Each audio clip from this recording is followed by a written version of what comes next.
staff, Mr. Charles, the lure will serve as the real food or the real prey because this bird is going to show us how sharp his eyesight is and how good he is at catching his food. Now, Mr. Charles, are you ready?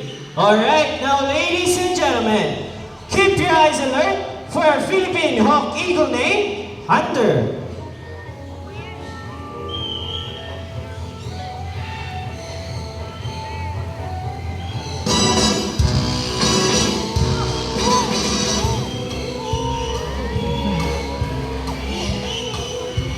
Good catch, Hunter.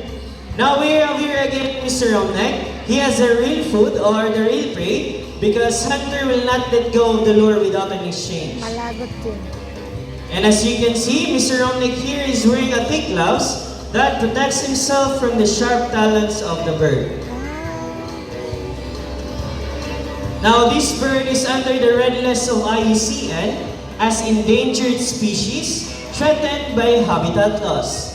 It is considered as a medium-sized raptor that can grow up to 65 to 70 centimeters with a wingspan of 105 to 125 centimeters. So a round of applause to our Philippine Hawk Eagle named Hunter.